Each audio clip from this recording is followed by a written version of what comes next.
La nouvelle vie en Christ. Renoncer à soi-même.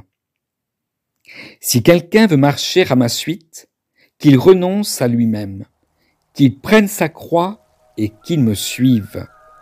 Matthieu, chapitre 16, verset 24.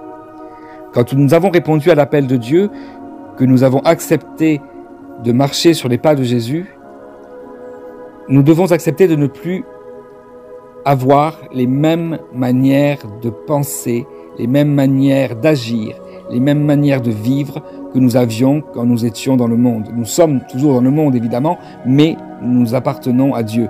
Nous avons remis nos vies à Dieu. Et donc, il est important que par son esprit, nous recevions ce que nous devons faire. Nous devons agir en fonction de la volonté uniquement de Dieu. Et nous devons, bien entendu, accepter que nos vies ne vont pas être un long fleuve tranquille. Ça va être fait de tribulations, de tempêtes, mais Jésus sera toujours avec nous. Donc il est important de pouvoir renoncer à soi-même, parce que pour être disciple du Seigneur Jésus, il faut renoncer à tout. Ainsi donc, quiconque d'entre vous ne renonce pas à tout ce qu'il possède ne peut être mon disciple. Luc, chapitre 14, verset 33. En effet, Jésus, quand il parlait à ses disciples et qu'il leur demandait d'aller prêcher la parole, il leur demandait de ne prendre rien. Une chemise, une veste, enfin, des chaussures, mais voilà, pas de sac, rien. Il a demandé, suis-moi. Il a demandé aux disciples, suivez-moi. Je ferai de vous des pêcheurs d'hommes. Et donc, ils se sont dépouillés, ils ont renoncé à leur vie. Ça n'a pas toujours été simple, ça n'a pas toujours été facile, puisque la vie de disciple est difficile. Je vis, mais ce n'est plus moi qui vis, c'est le Christ qui vit en moi. Maintenant, ma vie humaine, je la vis en croyant au Fils de Dieu qui m'a aimé et qui a donné sa vie pour moi. Amen. C'est dans Galates, chapitre 2, verset 20.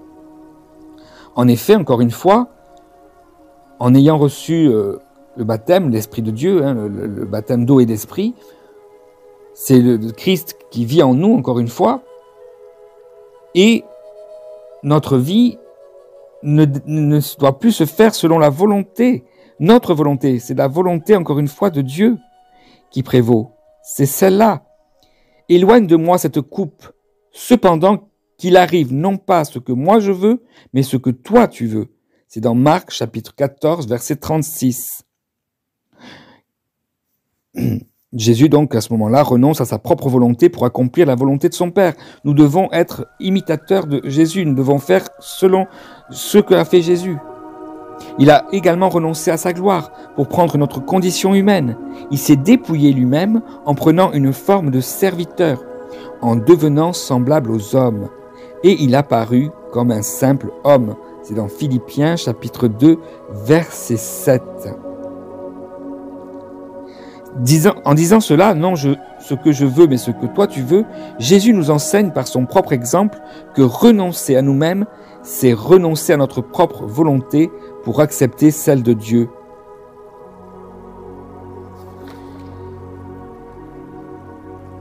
Car la chair a des désirs contraires à ceux de l'esprit, et l'esprit en a de contraires à ceux de la chair. Ils sont opposés entre eux, afin que vous ne fassiez point ce que vous voudriez. C'est dans Galates, chapitre 5, verset 17. Amen. Et oui, en effet, l'esprit est fort, mais la chair est faible. C'est dans Matthieu, chapitre 26, verset 41. Donc, ce qui est important dans cet audio, à comprendre et à méditer, c'est qu'il faut que nous apprenions à dire à Dieu: que veux-tu que je fasse, Seigneur?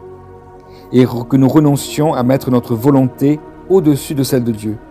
Que nous renoncions à notre propre justice et que nous recevions celle que Dieu nous offre gratuitement en Jésus. Voilà, soyez abondamment bénis et à très vite pour de prochaines soit capsule audio, soit vidéo dans la série Le Chemin vers Dieu. Et là, c'est une nouvelle série, c'est la nouvelle vie en Christ. Et aujourd'hui, c'était renoncer à soi-même. À bientôt, soyez abondamment bénis. Au revoir.